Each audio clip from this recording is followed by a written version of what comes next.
Hey everybody, Stu Smith here going live, and today we are going to do some fixing of people's combat swimmer stroke. And this one is a unique one because there's three videos I'm going to show of the same guy in the same 15-minute coaching session.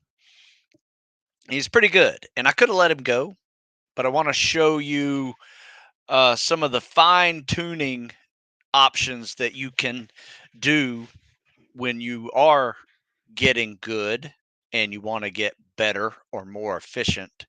There's some little things that I'm going to show you in this little series of three videos, which I I was really impressed. This guy was a really good swimmer. So send in your questions. I'll answer those as they come up.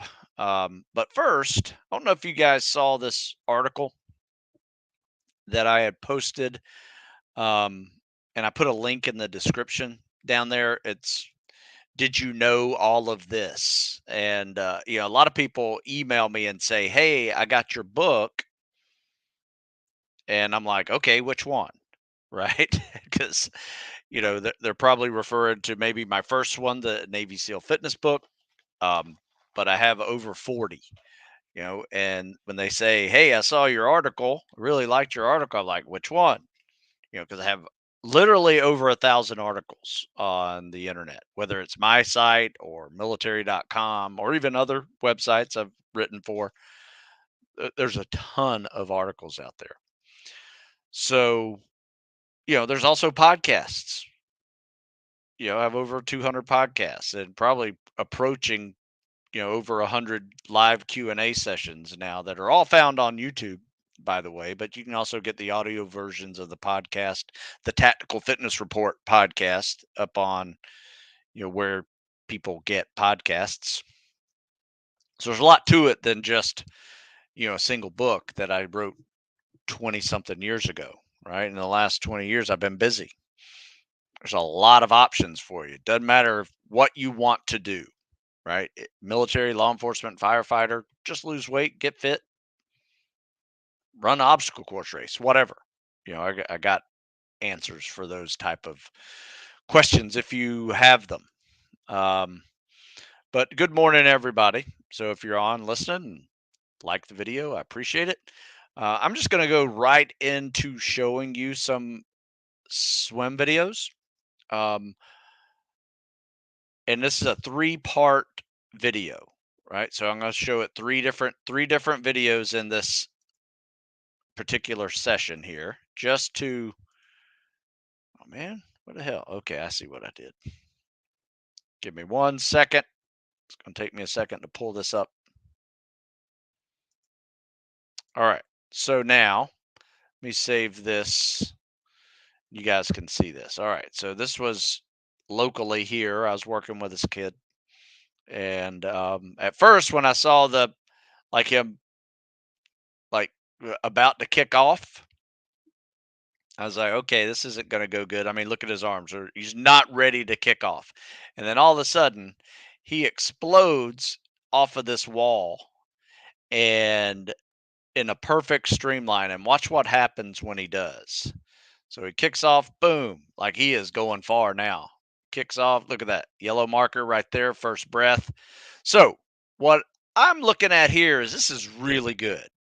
Top arm, bottom arm, kick and glide. But you notice what's going on? He's got this double kick going on, right? And if you do the math on this, that's like 6 extra kicks per length.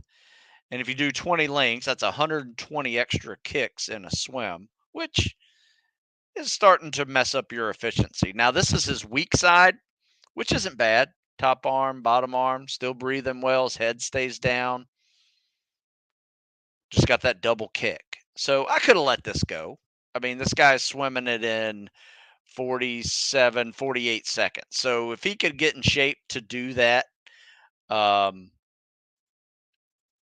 9 more times, all right, this is number 2. So I think on this one, I was like, all right, let's see if you can do this without kicking and see what happens to your time. Remember, that last one with 12 extra kicks maybe 14. I can't remember. Um, Gave him a 48-second swim. All right. And now let's look at it again. So kicks off the wall, great kickoff. Nothing to fix here. That's a nice streamline body position off the wall. So kicks off the wall, trying to get him to break that habit. That's a little harder. He gets a little better. There you go. So he's got some wiggling of the feet, not really flutter kicking. That's fine. So he's taken out the big scissor kick, or I'm sorry, he does the scissor kick. He's taken out that second pseudo dolphin kick. Not even sure what it was. Looked like a mix between dolphin kick and flutter kick. So this is his weak side, and it's not bad. It's a little bit off compared to his strong side. It's like throwing left-handed if you're right-handed, to be honest, but not bad. And if you look at the time, there's 48, 49 seconds. So he basically saves 1 second per lap. So in a 10 lap test, he's going to save 10 seconds by kicking 120 extra kicks.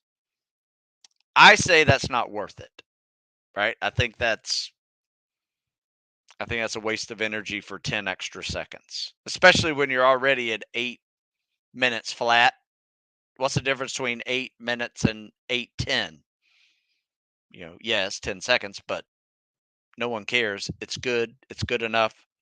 Go with it. Try to be a little more efficient because those 120 kicks may interfere with other events, especially if you're running low on blood sugar after the sit ups and the pull ups, and then you got a run to do. Now you're bonking on that last half mile because you got no juice left because you just spent it in all these kicks. Now, yeah, you can get in shape and handle this. You can carb up, sip carbohydrates throughout so you have less of that bonking effect. So, my recommendation is to do what he did on this third one. And if you notice what he did here is he took out the kick. And the one thing I had him do is shorten his glide because I forgot to mention on the previous ones, he was kind of over gliding a little bit, like almost counting 3, 4 Mississippis. Like he was pulling somewhere in between me saying that third Mississippi and 4. So it's just a fine tuning of the stroke. And I said, pull on 3. So 1 Mississippi, 2 Mississippi, pull, right? Don't pull on that 4th Mississippi or somewhere in between that 3rd Mississippi and 4th Mississippi. And watch what happens here. Like I said, these are very nitpicky critiques, by the way. So once again, good kick off the wall. Boom. Right? Less kicking here. 1 Mississippi, 2 Mississippi, 3. Boom. Perfect. 1 Mississippi, 2 Mississippi, 3. Nice. I like this. And I will tell you this. I mean, that's a 20-second 25 right there on a strong side. And he does somewhere like 24, 25 seconds on his weak side. My suggestion would be stay on your strong side longer. There's no reason why you have to switch sides here. Every now and then you may have a rule with your proctor given the test that you have to switch sides every length and face him. But look at that. That's a 47-second, 46, 47 seconds. And all we did there was we took out the kick and that second kick, and we shortened the glide to a normal 3rd Mississippi pull. Most people can glide 1 Mississippi, 2 Mississippi, and they start to slow down a little bit by 3. As long as you're pulling at that 3rd Mississippi, you won't lose momentum and have to recreate it every stroke. But if you overglide and you're somewhere between that 3rd and 4th second, you could lose all your momentum really quick and have to recreate it every stroke. So you lose time every lap. What a lot of people also do on the other side of that spectrum is they shorten the glide and now they're wasting momentum and putting out too much energy, with constant stroking. So anyway, that was a 3 video critique that showed you someone who really didn't need any help And all I did was make him a little efficient by one, kicking less, and two, gliding just a little bit shorter. And that sped up his process to a point where now he's flirting with 7:30 now on a pace. He's got to get in shape to still swim a 8 minute, but his pace is capable of 7:40, somewhere around there, which is great. He doesn't have to swim that, but if he can and goes a little bit easy and gets an 8:20, and now he's well rested for the rest of the PST, that's a great strategy for taking this PST. So I just wanted to show you that one. That was a really good one. I got one more video I want to show you, some common mistakes. I'll take some questions first, though. Mikhail here, it's got some stuff going on. Let's see. Been training hard on your winter program. Last few weeks had a month break from everything on feet and did chill training during that month. Now that I've started on your program again, I've been feeling very sore and tired. Yeah, that's typical. You take a month off, you come back, you're going to be sore. Um, but I do more warm up stuff. Is it okay to active rest days during this transition with high intensity again, or what should I do? Um, yeah, you take a week off, you probably come back stronger. You take 2, 3, 4 weeks off, you're going to come back sore. That's just the way it works, especially if you go back to your old training versus kind of ramp back up. I have always said if you take a month off of anything, you need to give yourself a week to build back up to where you were, right? So every month off, you need to add a week. So take 2 months off, you need to add 2 weeks to build up. You take 3 months off, you got 3 weeks to build up. That's just a very rough estimate, and it probably is less linear than that the further you go out, right? You take a year off, you're pretty much just start over at the beginning because it's going to take you, 12 weeks to, build back up to where you were very likely. So, that's just something you just got to get used to. My recommendation is don't take weeks off like that, right? I mean, you can pull back a little bit and do a little bit less volume if you feel like you need a break, or throw in a mobility day or two in the week versus a hard workout if you're feeling burned out. But don't just take a month off. Yeah, I don't think I have ever done that in almost 40 years of training now. Like even after buds. I mean, like I didn't feel like working out after buds, but I did. It wasn't much, but it was just getting back in the weight room and lifting, and I didn't run a whole lot. Did more non-impact stuff because you're pretty beat up afterwards. You're in good shape, but you're pretty beat up as far as just repetitions and joints are sore and stuff. But even then, I didn't take some time off. About the only time I've really taken time off when I was starting to train was if I got really sick, like the flu, or I did break my leg once, but I did upper body stuff during that point. So yeah. Yeah, I would say it's just your intensity. You take a month off and you got to build up to that intensity again. Give yourself a week of what I call a systems check. In fact, you can check out this article. A really good one. And I've been giving it to a lot of people, especially post COVID and or any illness or injury for that matter. And I just put it in the link in the comment section.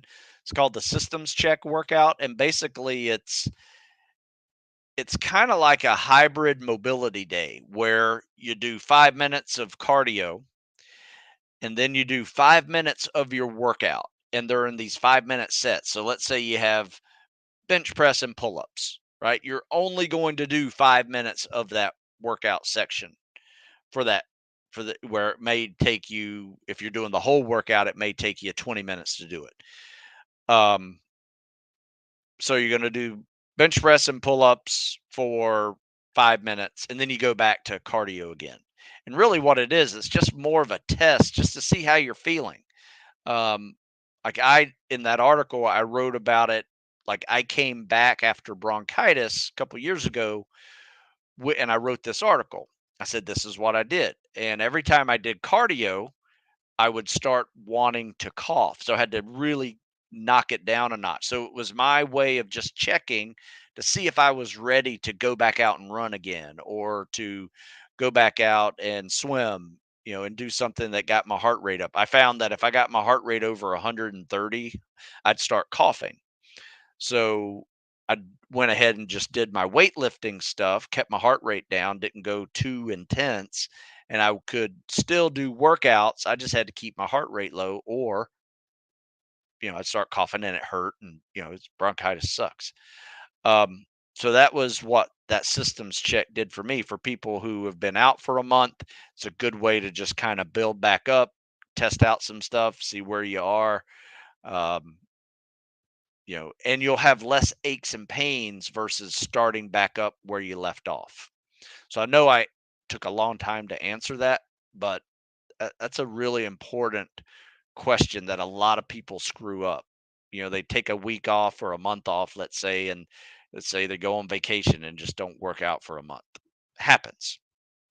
But when they do, they start working out again. Then they injure themselves and they can't work out for 2 months. Right. So that sucks. So there's a reason why you want to just progress logically when you get back into training again.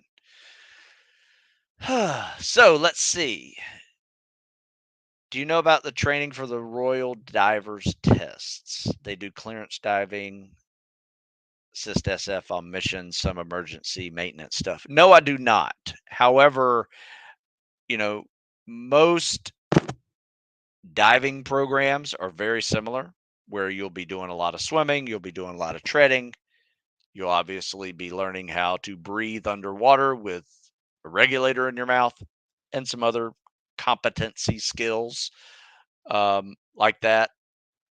But I don't have the specifics on that program. So sorry, I do not. You send it to me, I can help guide you towards figuring out a programming preparation idea for you. Were you able to look into Army Rangers eyesight requirements? No, I was not. But what have you done to do it? Like right now, I'm typing in Google, see what happens. And it looks like goarmy.com careers says corrected distant vision must be 20/30 in one eye, 20/70 in the other eye. Not sure why they do it that way. If so, uncorrected distance vision must be at least 2100 binocular. Ability to distinguish basic colors is required. So that is interesting. Do you want me to just share the Google link I just found? This is the Vision and Safety Eyewear Guide for U.S. Army Civilian and Military Jobs series. So it's this huge PDF document in here that goes through a wide variety of types of jobs, vision standards, and different MOSs. Um,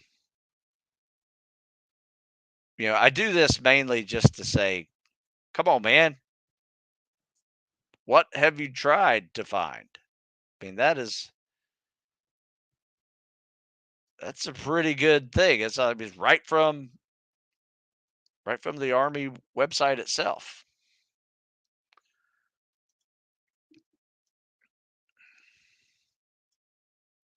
There needs to be like a Spec Ops Google, and I'm not it. I did break because of insane shin splints. My shins looked like it had gotten stung by bees. Damn, dude, what's up?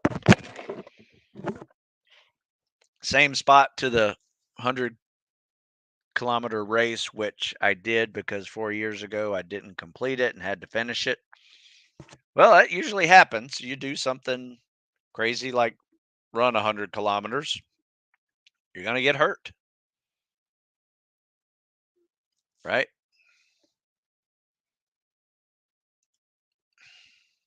Don't know what to tell you, Mikhail.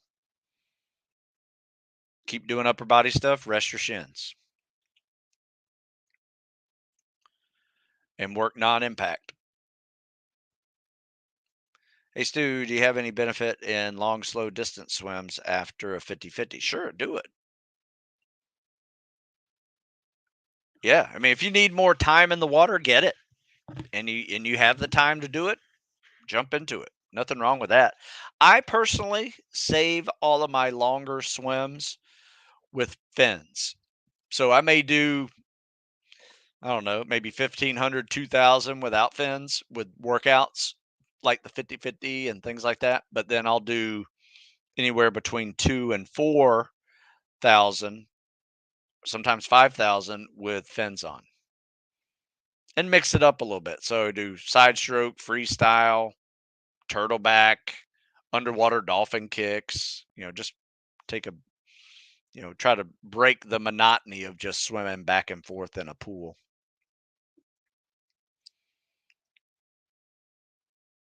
That's how I do it. Anyway. But, to be honest with you, you don't really need a lot of extra swimming beyond that. Especially for a 500-yard swim, you don't need to swim 5,000 yards to prepare for a 500-yard swim. 1,500, 2,000 is plenty. Then what I would suggest, instead of just swimming long, slow distance, unless you want some easy cardio, is to do treading and bottom bouncing and just work on some pool skills that you're going to also need whenever you get through your training. Drop a CSS gem, please. Pull, breathe, kick, glide is what I would suggest. Pull, breathe, kick, glide. I don't know if you saw those videos I just shared a few minutes ago. Those are really good ones.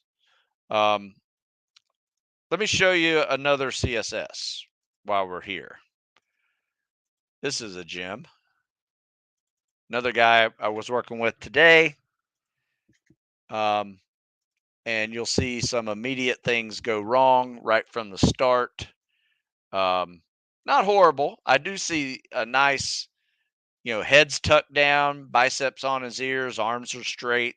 That's very important for your streamline. He kicks off the wall pretty well, but watch what happens like right after the pull.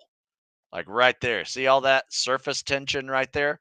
It's like swimming with the brakes on. So be about 3 or 4 inches underwater when you do that pull out, because you pretty much stop all of your momentum when you do. Then when you transition, it's kind of awkward. And then what did he do? First thing, when he comes up to breathe, let's see if I can get his head up. Boom! Look at that. His head's like comes up all the way out of the water. And then notice the angle of his body. As soon as he pops his head up, those feet are dropping. So he's about a foot under the surface with his feet. And now he's swimming like this versus, horizontal. And this is what happens when you pop your head up to breathe. You lose your body position. So that's my gem for you. Keep your head down, stay horizontal, and you'll be able to hold this glide a little better. He's got a good kick. He's got a decent arm pull. He could probably do a better freestyle catch on that top arm. He could hold the glide a little longer. See how it looks coming back. All right, there, he skipped it. Now, there's another thing, too. He's really tired right now. So he's losing some focus. So he's out of swimming shape completely. New to swimming. But I will say this, for a wrestler, he actually picked up this stroke really quickly. I was afraid I was going to be teaching pull, breathe, kick, glide with him the whole time. But he had to pull, breathe, kick, glide fine. Now I just had to work on his head position, his feet, from dropping, try to work on that, get his hips up a little by keeping his head down. Work on that arm pull being a little bit more of a freestyle catch. And notice how far it is from the body. Like, notice this recovery here. When he recovers his arm, it's 6 inches away from his body. He needs to be, his arm should be touching his chest upon recovery over his head versus like being way out there in the slipstream, just swimming with the brakes on. So there you go. That was my fourth and last CSS. So we'll just focus on some questions right now. Mikhail finishes off his question, I see. But I think I should added high intensity non-impact cardio, taking a break. Yes, absolutely. And do some hypertrophy work. Yeah, you got 3 years. I wouldn't worry about it too much. It sucks being injured, but just let that be a lesson that um just let it be a lesson that you do 100-kilometer runs with maybe not preparing enough, and you're going to wind up hurt, and you're going to have to change your training program significantly. Will there be added exercises for the Sam Baby Murph in the future? I doubt it.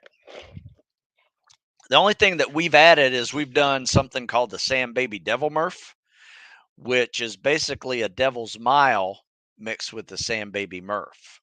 So if you're not familiar with the Devil's Mile, that's a quarter-mile bear crawl, quarter-mile lunge, quarter-mile fireman carry, and a quarter-mile burpee broad jump. Those, that's a hard mile. Okay. Now you mix that in with a Sam Baby Murph, which is like 100 pull-ups, 100 push presses, a couple hundred push-ups. You got chest carry lunges, which you could replace. Instead of doing chest carry lunges for the Murph, you actually put it into the Devil's Mile. So those lunges are taken care of. Oh, shoulder carry squats, chest carry sit-ups. So that is kind of the big combo. We tend to do those. We've been doing them all summer. Usually that's a good Saturday workout for us. And this next workout will definitely have some Sam Baby Murph level workouts, because if you think about what I just mentioned there, it's a lot of those first phase log PT beatdown sessions is what you're preparing for. You'll do a lot of bear crawling. You'll do a lot of shoulder carry logs, running with it. You'll be squatting with it. You'll be doing chest carry lunges. You'll be chest carry sit ups, um, overhead presses like the push press. You'll be doing those. So, yes. How do you prevent getting sick when doing long, sweaty workouts in the cold? I tend to get sick due to being cold after sweaty. Getting sick has nothing to do with you sweating and getting cold. Getting sick has everything to do with you picking up a virus and it going into your body. You can do that warm or cold. In fact, you'll probably have greater chances of doing it in the warmth. Like, a lot of cold viruses don't live in the cold, right? Flu viruses, things like that. I will say this though, if you have very low body fat, you are more susceptible to illnesses. Your immune system is a little lower. Ask any bodybuilder like how often they get sick when they're cutting and getting below 10%, maybe even 5% body fat, how often they are sick. So if you have very little body fat, you probably won't want to put some on, you know, be honest with you. It'll keep you warmer too. But yeah, I would say your immune system is probably lower when you are cold. So maybe that is a compounding factor to that, but they typically don't have anything in common. We work out here in the winter outside as well, and though it sucks, um, it's no really not a lot of difference compared to um, working out in the summer and picking up a virus, touching something dirty. So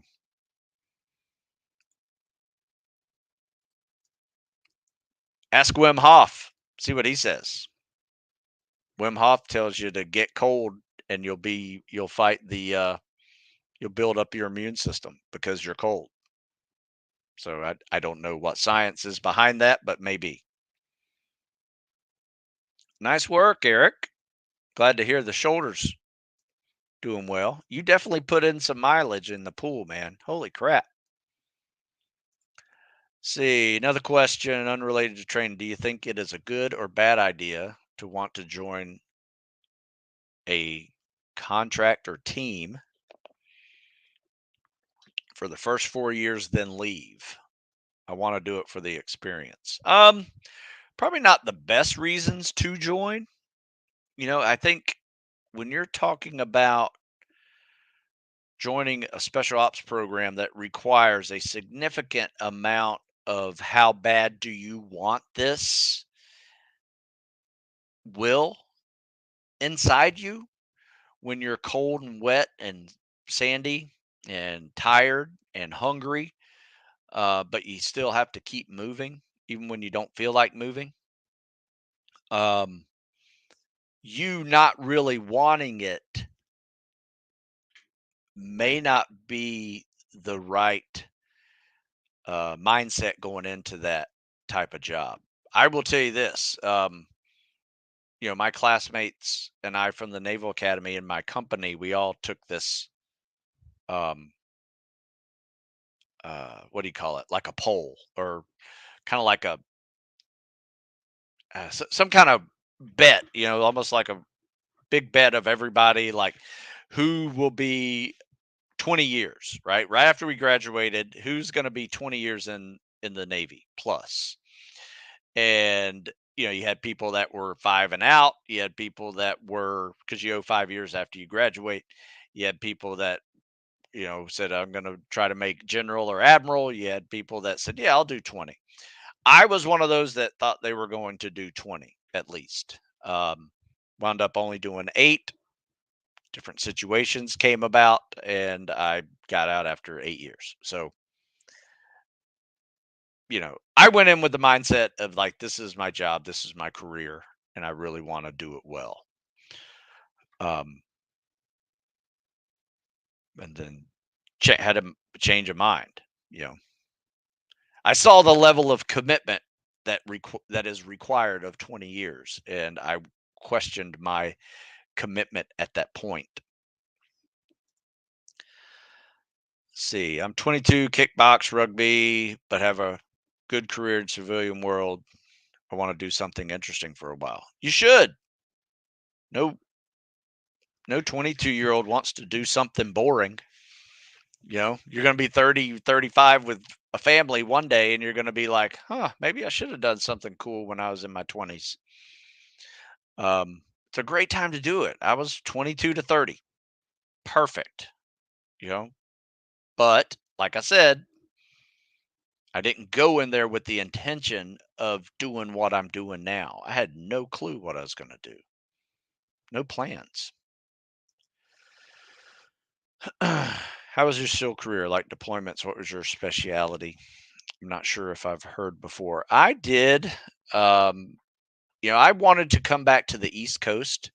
And at the time of when I graduated, the only East Coast teams that were available were the SDV teams, which meant you were a SEAL that mainly drove mini subs and worked with submarines, a lot of scuba diving.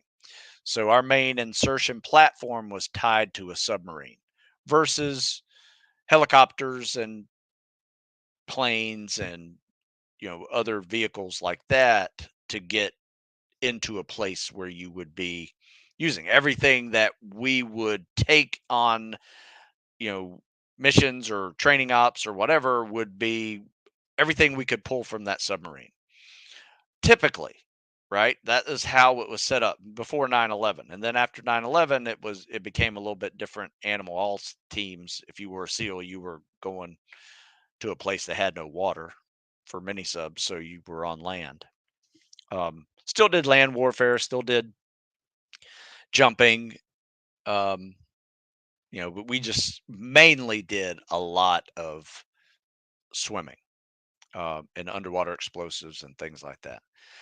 Uh, it was fun. I enjoyed it. I've been scuba diving since I was 12 years old. Probably one of the main reasons why I wanted to join the Navy and wanted to be a SEAL was because the fact that there's scuba diving involved. So if you like scuba diving, SDV is the way to go. And you learn some cool stuff. You learn how to drive a mini sub, and pack it with explosives and do a multi-ship attack, and it's pretty cool mission.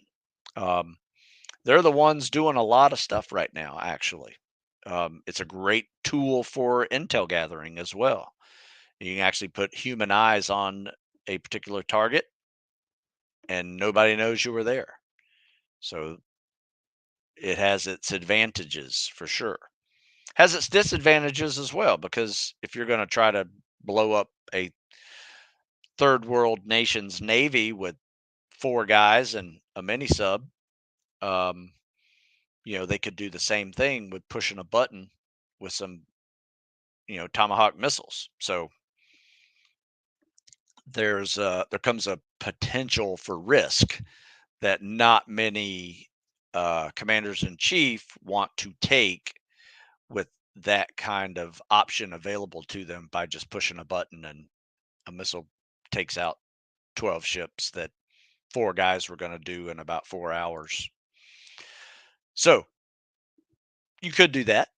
Um, no, it was a good gig, man. I had a lot of fun there and met some great people. It was a very hard mission, tested my abilities to the max.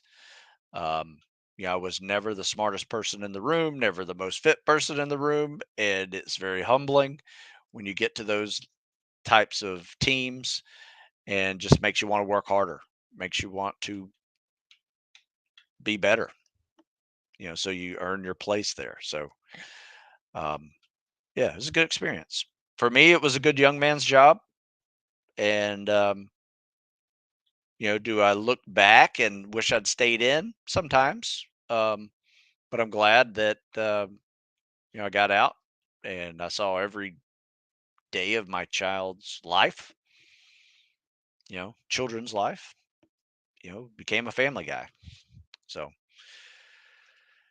there you go. Do you have any guys who've trained from VMI? I'm thinking about going to school there. Yeah. In fact, I send a couple of guys our weekly workouts there. So they have a program there that's like a bunch of spec ops candidates that get after it. I think they even have a ranger training program there too. Um, so yeah, I send them what we do. A couple local kids train with us that go to VMI. Got a couple go to Citadel, Virginia Tech, other big ROTC units. Try to help out as I can. Let's see. When I go to the pool, work on my swimming. Enough though I'm kicking. My legs are down and the water not level to my body. How can I correct that? Just like I showed you in that video earlier, that last video, he pops his head up so his feet drop. So make sure you're turning to breathe, not popping up to breathe. If you're popping your head out of the water and you see more than this, like if you're out here, like doing a breaststroke breath, that's wrong. You should be like this much in the water, right? Comes out of the water and you're breathing like you're doing freestyle. So my suggestion is practice your freestyle and then apply that turn and breathe to that top arm and inhale the pull breathe portion of the pull breathe kick glide of the CSS. That's probably going to help you more than anything. Other than that, it's a core issue that you got to you got to do some more stability exercises like planking just to learn how to keep your body a little straighter in the water. Um, on the topic of finning, what does your weekly progression look like for CSS? I used to use Jeff's fitting program after doing the 50-50 for a while. Then it seemed to work good enough. Good enough is fine. We do swimming with fins on leg days. So I always start people off, once they're able to do the 50-50, we just jump right into 1,000-meter swim and see if you can handle it. If you can't handle it because your ankle's hurt, then you're lacking ankle mobility. Then you need to work on some mobility. Um, so that's an easy fix, right? And then um, we usually add about 500 yards every couple of weeks, and then by the end of a couple of months, you're up to anywhere between 3 and 4,000 yards of swimming. Eventually, yeah, I would suggest building up to like an hour to 70 minutes of swimming and see if you can get 4,000 yards with fins. That's going to be very important for you if you get out to buds, and weekly 2-mile ocean swims will require you to get them in that time, somewhere around 70, 75 minutes minimum. I mean, there's going to be guys that break 60, at least low 60s in your class. I would suggest being with them too, if you can. As for more specific CSS questions, apologies for asking. No need to apologize. That's what I'm here for. Um, how hard should it be pulling, sculling with your arms? And just how wide should your kick be ideally? Good question. My suggestion is watch some of those videos that I have everywhere on YouTube, on Instagram, Instagram Reels, and TikTok. Check those out. Stu Smith 50. Um, and just take a look for yourself. I have some guys who have a big scissor kick, which I don't really recommend, and have some guys who do more of a powerful whip kick from the knee down, and they don't open up their legs that far, and it's very powerful. So that's the way I prefer to do it. If you have a real big wide kick, like that, you're looking at a lot of water getting hit here, slowing you down. Like, you want your legs to be really close together, and then whip and kick them from the knee down, um, with a lot of power. So your arm pulls should be hard, and your kick should be hard. A lot of people go too slow in the water, and it's like the same effort of as walking. If you're doing a 500-yard swim test, it should be about the same effort as you do when you do a mile and a half timed run. So it's fast, there's some effort involved, but there's also a pace to it that you need to learn and be able to learn how to maintain. So it's not a sprint, but it's also not a walk in the park either. So somewhere in between that. Do you recommend for avoiding or recovering from ankle pain and soreness post running? My ankles regularly feel tight and sore after medium to long runs. My suggestion is do a lot more flexibility mobility work whenever you um, um, before and after running, when you don't run every day, right? You need to work on ankle mobility. And if you have wondering what ankle mobility and flexibility looks like, go to YouTube, type that in, and you will see probably some ballerina with some very flexible ankles showing you how to stretch them. You're not going to be anywhere close to what she's able to do, but try them because they're very helpful. Um, I've written an article too on the importance of stretching and mobility. Let me see if I can put it in here for swimming, treading, even lifting.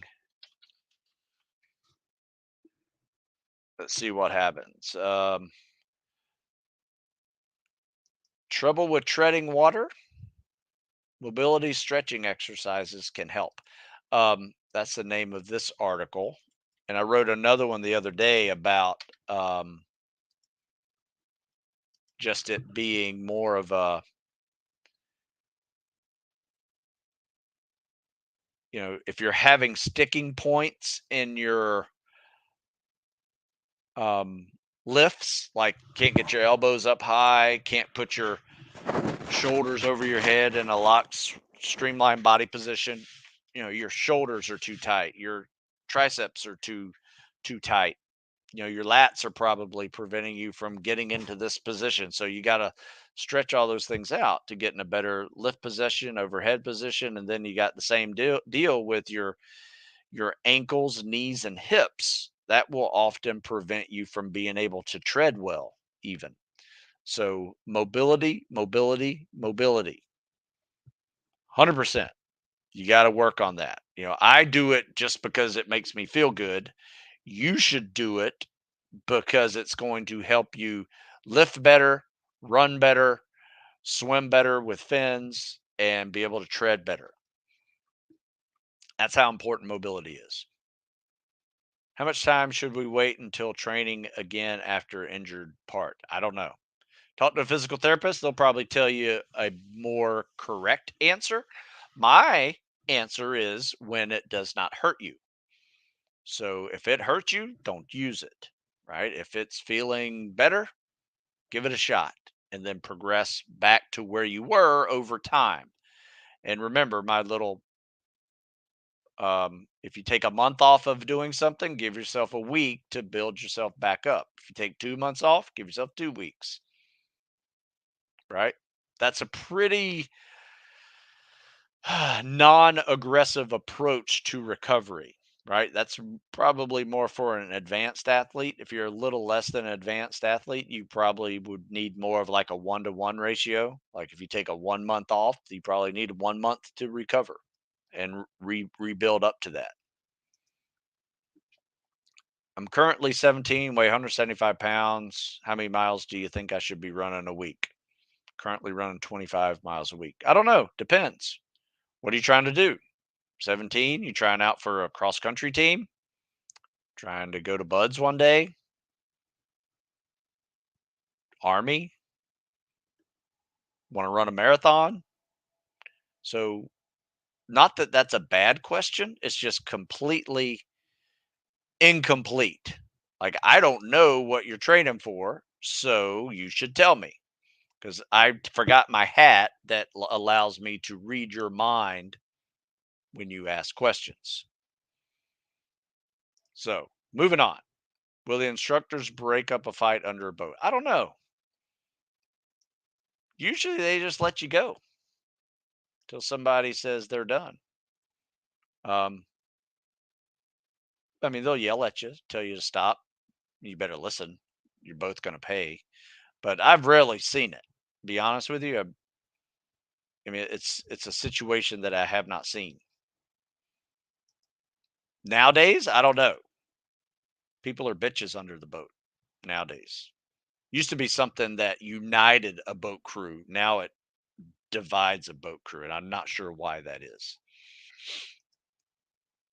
Do you have any tips on breaststroke swims? My form is decent, but if there's any small details to know, would be nice. Um, I'm not a good breaststroker. I mean, I know how to do it, I know how to teach it, but I'm not very good at it myself. I wouldn't feel comfortable using the breaststroke for anything that I would do for a timed event. CSS, freestyle, 100%, either one. Um, so I'm not the guy to ask about breaststroke. My suggestion would be go on YouTube, look up breaststroke, and get a video of yourself swimming it and compare it to the guys that really swim breaststroke. Lucky for you, the breaststroke is an Olympic sport, right? That's why people ask me all the time about the CSS because nobody knows the CSS, right?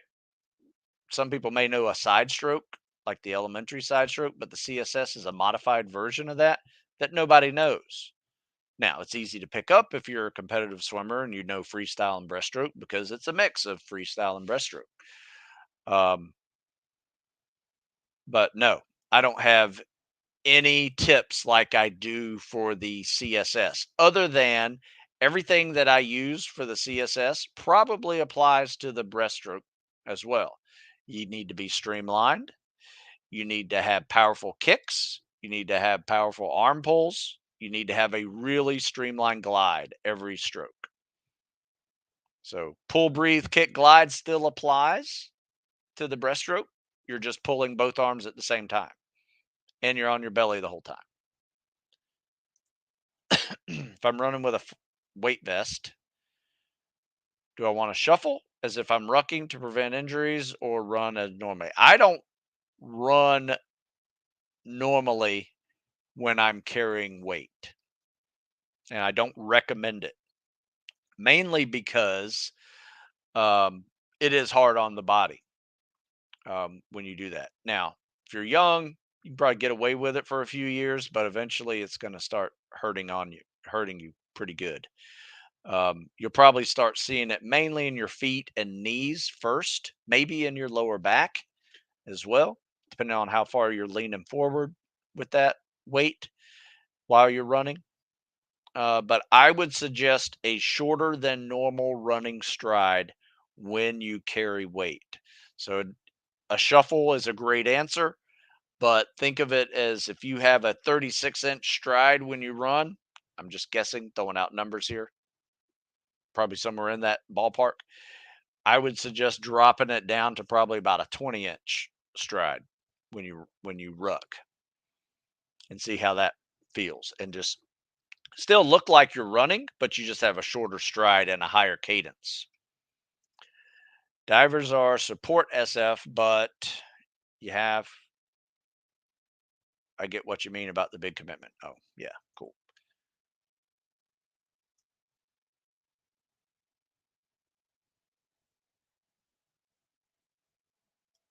Okay, bring something to this. This one hit me very close to home, for it was kind of, oh, a remembrance. Okay, gotcha. Talking about Black Hawk Down, I think. Big day today. Remembering those guys. Train with those guys that were on that crash.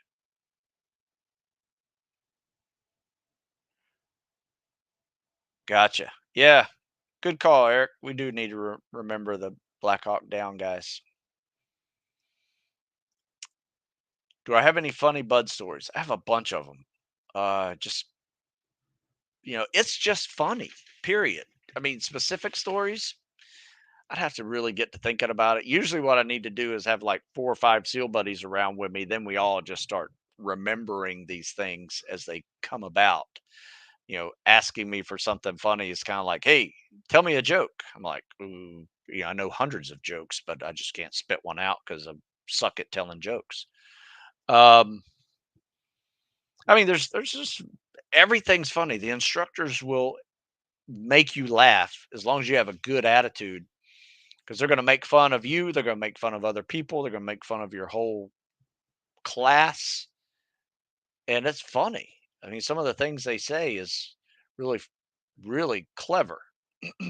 um, they give nicknames to people, that are just, I'm sorry I don't have anything specific other than, some hallucinations that we had, riding around day 3 of Hell Week, thinking you seeing, big cartoon characters and Pez dispensers and little bodybuilders that were dwarfs that were basically a fire hydrant that I thought was a bodybuilder. I mean, just weird stuff that we're laughing about. Pushing off a wall in the middle of the ocean that you keep seeing and there's nothing there. Everybody's laughing at you because they're like, "What are you doing? Pushing off this wall?" There's no wall there. All right. So, Primarine that hasn't touched a dumbbell in 4 years. Weigh 200 pounds at 5'7". That's not bad. Could be 300 pounds. So don't feel bad about yourself. Where should I start in order to prepare for Marine, OCS, and infantry officer training? Very gently. Don't jump into any old school Marine workouts you used to do. You've been 4 years off. It won't take you a year to build back up, probably, but it's going to be something close. You're going to be several months in rebuilding yourself. So, my suggestion would be first do something like a calisthenics cardio program. If you go to Stu Smith Fitness on that main page there, or click the book section, you'll see the calisthenics and cardio. It's a really good program that has a beginner, intermediate, advanced progression in there, and you can really work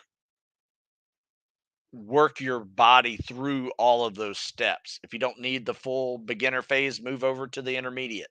You don't have find what works where your level is in that progression and jump into it there. Then, you know, obviously you need to eventually start rucking. So just walking with a backpack may not be a bad way to transition from not running, not rucking, and just walking with a backpack just to build up some of those, you know, muscles and, you know, synapses that you have in there from all your years of rucking.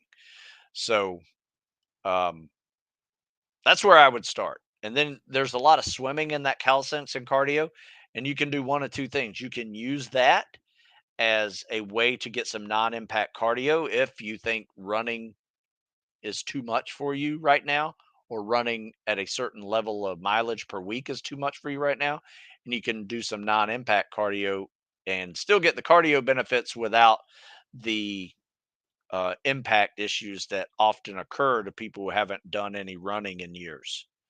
So that is where I would start. Maybe start off with the calisthenics and cardio program. See where your scores are. You'll be able to take a Marine Corps PFT. Somewhere in there. Basically pull up, push ups, planks, and you know mile and a half to 3 mile runs. See where that is, and then from there maybe go into the Marine OCS TBS workout program that's specifically designed for someone who's definitely intermediate, advanced level that just needs to focus on some of the specifics that is Marine Corps officer training. Okay, Storm says, "My bad, I meant prepping for buds." So you're 17 years old, 25 miles a week. That's fine. I wouldn't go too much more than that. Um, Work on other things too. Swimming, lifting, calisthenics, crush that PST primarily, because you're not going to get into buds if you don't crush that PST. And then make sure you're really ready for buds before you even talk to a recruiter, meaning you can crush a 4 mile timed run. You can do 2 mile ocean swims with fins. That's 4,000 yards of swimming with fins without stopping and fast. Um, a lot of people go talk to a recruiter, have never taken a PST before on their own, have never done a 4 mile timed run, have never, swum with ocean, swum with fins. Some they don't even know the combat swimmer stroke yet, and they want to go to buds. That's just baffles my mind that you've done no research to prepare yourself for something that's going to be the hardest thing you've ever done in your life. So that's why I tell teenagers not to go, because it's statistically speaking, they are the attrition rate, right? Take a look at every attrition rate at buds, and majority of them are teenagers, right? So don't be in a hurry. I know you're 17 preparing for buds. I didn't know what buds was when I was 17 years old. I was, playing football, three sports in high school, wanting to join the Navy, be a pilot. Didn't really start preparing to go to buds until I was 19, 20, and then went to buds at age 22 after college. So, and there's a difference. There's night and day between 17, 18 years old and 22. It's boy and a man difference in those 4 or 5 years. And it's not a boy's game out there. No problem, Mikhail. Keep it up. Um, is it better to do the 50-50 with small fins for the first 2 to 3 weeks? You could. if you want. I've done the 50-50 with fins. Did it today, actually. Um, it's up to you. I do it with fins on leg days. So that's how I do it.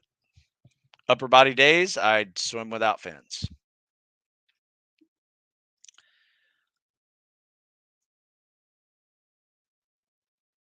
So you stop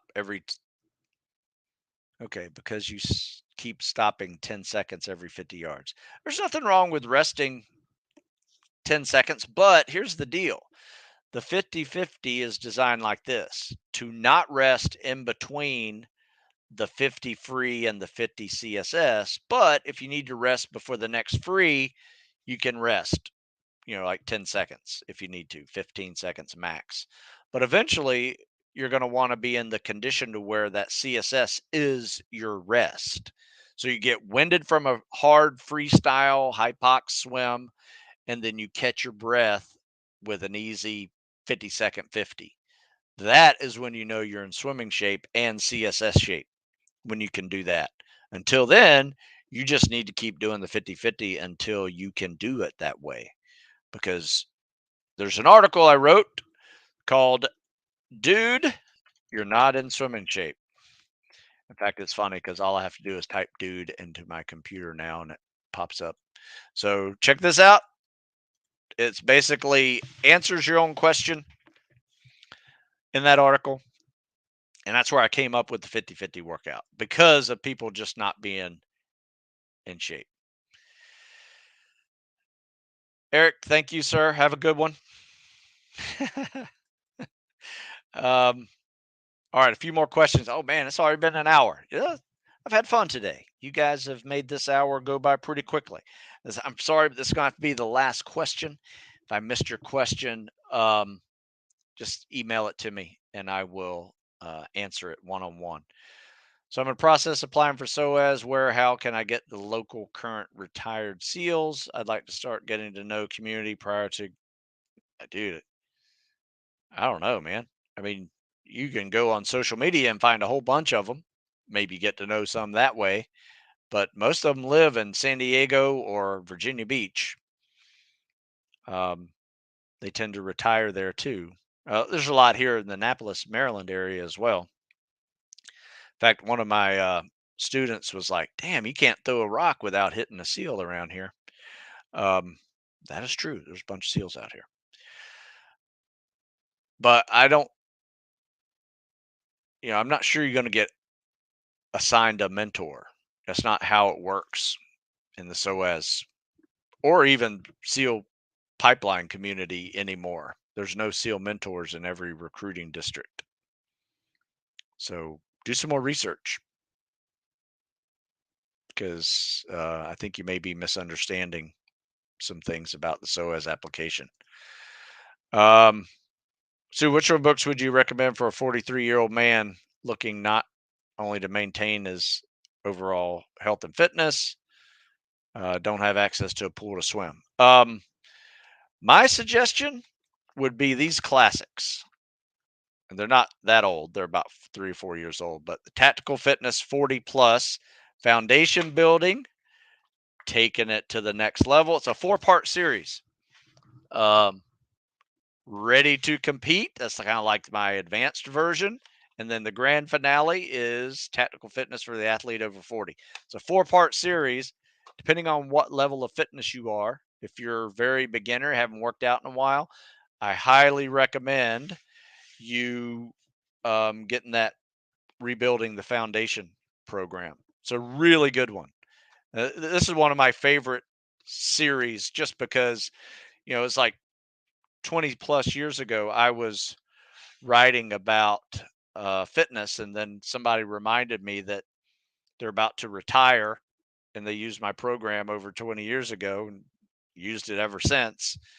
I said, you know what? I need something for these older guys. And that's where I came up with the Mobility Day, which was originally just meant for older guys, um, to like basically focus on some mobility and flexibility that we tend to neglect. But I found that it was so useful for the younger guys to help them with some of the lifts, help them with running, help them with swimming with fins, help them with treading, help them with swimming and streamlining. So useful to add in some mobility work. And if you're not doing it, you're missing out. In fact, there's an article that I wrote called Don't Skip Mobility Day, and it explains everything in here um, that you need to make this happen. But um, yeah, check out the Tactical Fitness Over 40. In fact, I'll put a link in the thing here for you. Man, let me see here. Let me find this thing. Fitness in your 40s and 50s. Um, and the title is It Can Be Better If You Follow Some New Rules. These are the new rules that I have for older guys that still want to get after it. But yeah, check that out. And you don't need a pool. Just replace any pool activity that's in here with biking or walking or some other non-impact cardio activity. All right, folks, over an hour. I appreciate your time. Um, I am going to close with this. Check out StuSmithFitness.com. There's a Compete 20 code, save you 20% any program you want to get. Like I said, I have over 40 different programs on that site. Also, check out my TikTok page if you're really needing help with the CSS. Over 100 videos up there with me voiceover critiquing. This is what you're doing right, what you're doing wrong. Check that out. It's invaluable. You know, free information right there for you. Check that out. Um, yeah, and I'll be back next week. So thanks again for listening. Give me a like, and we'll keep doing this. I enjoy these Monday, Tuesday live sessions, so I appreciate your time and some great questions. Just remember, be a little more complete with your question because I don't have a mind reader hat that allows me to figure out what you're trying to do. All right, folks. Until next time, we'll see you.